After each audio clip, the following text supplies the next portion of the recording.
ఓం శ్రీ లక్ష్మీ నారాయణాయ నమః. మా శ్రీ లక్ష్మీ శ్రీనివాస భక్తి ఆలయం ఛానల్ చూస్తున్న ప్రేక్షకులందరికీ హృదయపూర్వక నమస్కారాలు. ఈరోజు వీడియోలో మనము రేపు శనివారం ధనుర్మాసం ప్రారంభమయ్యే రోజు కాబట్టి ఆ శ్రీ వెంకటేశ్వర స్వామి వారిని రేపటి రోజున పూజించినట్లయితే సకల శుభాలు కలుగుతాయి. రేపు శనివారం చాలా మంచి రోజు, ఎందుకంటే రేపటి నుండి ధనుర్మాసం ప్రారంభమవుతుంది. అయితే ఈ శనివారం రోజు వెంకటేశ్వర స్వామి ఫోటో దగ్గర ఇది వేసి దీపం పెడితే చాలు, నెలంతా ధనుర్మాసం అంతా కూడా లక్ష్మీదేవి మీ ఇంట్లో ఉంటుంది. ఇల్లంతా ఐశ్వర్యంతో నిండిపోతుంది. ఇలా ఎవరైతే దీపం పెడతారో వారి జీవితం, వారి జాతకం 24 గంటల్లో మారిపోతుంది. వారు పట్టిందల్లా బంగారం అవుతుంది. కష్టాలు, బాధలు అన్నీ తొలగిపోతాయి. అద్భుతమైన ఫలితాలు వస్తాయి. శనివారం రోజు చేసే దీపారాధన చాలా విశేషమైనది. అసలు మన సాంప్రదాయంలోనే దీపానికి చాలా ప్రాముఖ్యత ఉంది. దీపం యొక్క తేజస్సు తత్వానికి ప్రతీక. రోజు 2 సార్లు, ఉదయం సూర్యోదయానికి ముందు, సంధ్యాకాలం, సాయంత్రం సూర్యాస్తమయం సంధ్యాకాలంలో తప్పకుండా దీపారాధన చేయాలి. దీప ప్రజ్వలన అనకుండా దీపారాధన అనటంలోనే ఒక ప్రత్యేకత ఉంది. దీపాన్ని వెలిగించండి అని చెప్పలేదు, దీపాన్ని పూజించండి అని అన్నారు మన పెద్దలు. ఎందుకంటే దీపం పరబ్రహ్మ స్వరూపం, ఆత్మస్వరూపం. మనలోనూ నిత్యం ఆత్మజ్యోతి ఒకటి వెలుగుతూ ఉంటుంది. కనుకనే మనం జీవించి ఉన్నాము. దీపంలోని దేవతలందరూ కూడా ఉంటారు. దీపం వెలిగించిన మరుక్షణమే ఆ ప్రాంతమంతా దైవ శక్తులతో నిండిపోతూ ఉంటుంది.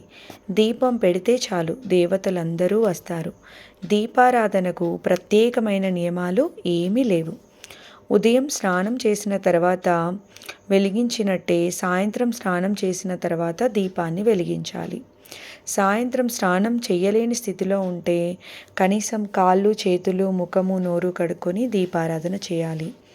ఏ ఇంటిలో నిత్యం 2 పూటలా దీపారాధన చేస్తారో ఆ ఇంట్లో లక్ష్మీదేవి ఎప్పటికీ నిలిచి ఉంటుంది. దుష్ట శక్తులు ఆ ఇంటి దరిదాపుల్లోకి కూడా రావు. వ్యాపారం అభివృద్ధి చెందాలనుకునేవారు నిత్య దీపం వ్యాపార స్థలంలో దీపారాధన చేయడం వలన కలిగే మార్పుని మనం గమనించవచ్చు. నిత్యం ఎవరైతే దీపారాధన చేస్తారో వారికి ఉన్న గ్రహదోషాలు, పీడలు అన్నీ దీపారాధన మహిమ వల్ల పరిహారం అవుతాయి. ఇంట్లో శాంతి నెలకొంటుంది. పిల్లలు అభివృద్ధిలోకి వస్తారు. ఎన్నో ప్రయోజనాలను కల్పించే దీపారాధన మనలోని జ్ఞానాన్ని పెంపొందిస్తుంది. ప్రత్యేకించి ఈ మార్గశిర శనివారం రోజు ఈ వస్తువు వేసి దీపం పెడితే చాలు, మీకు నెలంతా కూడా లక్ష్మీదేవి అనుగ్రహాన్ని కురిపిస్తుంది. అష్టైశ్వర్యాలు సిద్ధిస్తాయని మన పురాణాలు చెప్తున్నాయి. మరి మార్గశిర శనివారం రోజు ఏం వేసి దీపం పెట్టాలో ఈరోజు వీడియోలో మనం వివరంగా తెలుసుకుందాం. అంతకన్నా ముందుగా మొదటిసారిగా ఎవరైనా మన ఛానల్ని చూస్తున్నట్లయితే తప్పకుండా సబ్స్క్రైబ్ చేయండి, ఈ వీడియోని లైక్ చేయండి.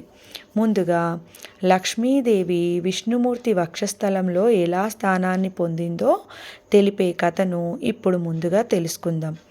విష్ణు వక్షస్థల స్థితాయ నమః అని శ్రీ మహాలక్ష్మీదేవికి ఆ పేరు ఎలా వచ్చిందో మనం ఈ వీడియోలో తెలుసుకుందాం. ఇది ఒకరోజు వైకుంఠంలో శ్రీహరికి లక్ష్మీదేవి సేవలు చేస్తూ ఉండగా సంతుష్టుడైన శ్రీహరి నీకు ఏం వరం కావాలో కోరుకో అన్నాడు. అందుకు లక్ష్మీదేవి ఏ భార్య అయినా భర్త అనురాగాన్ని కోరుకుంటుంది. మీ అనురాగం నాకు పుష్కలంగా లభిస్తున్నప్పుడు నాకంటే అదృష్టవంతులు ఎవరుంటారు చెప్పండి అని లక్ష్మీదేవి అంది. ఆమె మాటలు విన్న శ్రీహరికి పరమేశ్వర అనుగ్రహం కూడా కావాలని ఆయనను ప్రసన్నం చేసుకోమని చెప్తాడు. తద్వారా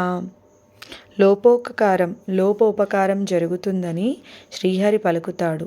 అలా శ్రీహరి అనుజ్ఞను పొందిన లక్ష్మీదేవి భూలోకానికి చేరుకొని తపస్సు చేసుకోవడానికి తగిన స్థలం వెతుకుతుండగా అటుగా వచ్చిన నారదుడు ఆమెకు అనువైన చోటును చూపిస్తాడు. ఆయన సూచన ప్రకారం శ్రీశైల క్షేత్ర సమీపంలోని పాతాళ గంగను చేరుకొని ఓ అశ్వత్థ వృక్షం నీడన తపస్సు మొదలుపెట్టింది లక్ష్మీదేవి. అయితే తపస్సును ప్రారంభించే ముందు గణపతి ఈ ప్రార్థన చేయకుండా పొరపాటు చేసింది. అందుకు కోపగించుకున్న వినాయకుడు లక్ష్మీదేవి తపస్సుకు ఆటంకం కలిగించమని సరస్వతీదేవిని ప్రార్థిస్తాడు. గణపతి విన్నపం మేరకు లక్ష్మీదేవి తపస్సుకు విఘ్నాలు కలిగింపజేసింది సరస్వతీదేవి. లక్ష్మీదేవి ఎంతగా శివ పంచాక్షరి జపం చేద్దామనుకున్నప్పటికీ తపస్సుపై ఆమె మనసు లగ్నం కాకపోవడం దివ్య దృష్టితో అసలు సంగతిని గ్రహించిన లక్ష్మీదేవి వినాయక వ్రతాన్ని చేసి ఆయన అనుగ్రహాన్ని పొందుతుంది. ఆనాటి నుండి లక్ష్మీదేవి ఘోర తపస్సు చేసింది. అయినా కూడా పరమేశ్వరుడు ప్రత్యక్షం కాలేదు.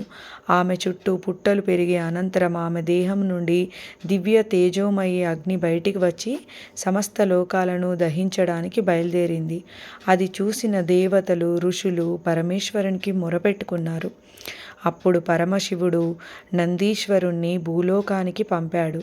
ఒక బ్రాహ్మణి రూపంలో లక్ష్మీదేవి వద్దకు వచ్చిన నందీశ్వరుడు ఆమె అభీష్టం నెరవేరాలంటే రుద్రహోమం చేయాలని, అందుకు తగినట్లు ఏర్పాట్లు చేసుకోమని చెప్పాడు. అయితే స్వామి నివేదనకు ఒక శరీర అవయవాన్ని సమర్పించాలని చెప్పి వెళ్ళిపోయాడు. వెంటనే లక్ష్మీదేవి సప్త ఋషులను ఋత్వికులుగా నియమించుకునే ఏకాదశి రుద్రయాగాన్ని ప్రారంభించింది. యజ్ఞం నిర్విఘ్నంగా ముగియటంతో హోమగుండం నుంచి ఒక వికృతి రూపం బయటికి వచ్చి ఆకలి ఆకలి అని కేకలు వేయసాగింది. అప్పుడు లక్ష్మీదేవి తన ఖడ్గంతో తన ఎడమ భాగపు స్థానాన్ని ఖండించి శక్తికి సమర్పించబోగా ఆ శక్తి స్థానంలో పరమేశ్వరుడు ప్రత్యక్షమై లక్ష్మీదేవిని కరుణించి ఆమె వక్షభాగంలో ఎలాంటి లోపం లేకుండా చేసి వరం కోరుకోమన్నాడు. అప్పుడు ఆమె సర్వవేళ తనకు శివానుగ్రహం కావాలని ప్రార్థించింది. అందుకు ప్రసన్నుడైన పరమశివుడు తదాస్తు, నీవు విష్ణు వక్షస్థలంలో స్థిరంగా ఉంటావు. నీ నామాలలో విష్ణు వక్షస్థల స్థితాయ నమః అని స్తుతించిన వారికి అష్టైశ్వర్యాలు లభిస్తాయి అని నివేదిత స్థానాన్ని ఈ హోమగుండం నుంచి ఒక వృక్షంగా సృష్టిస్తున్నాను.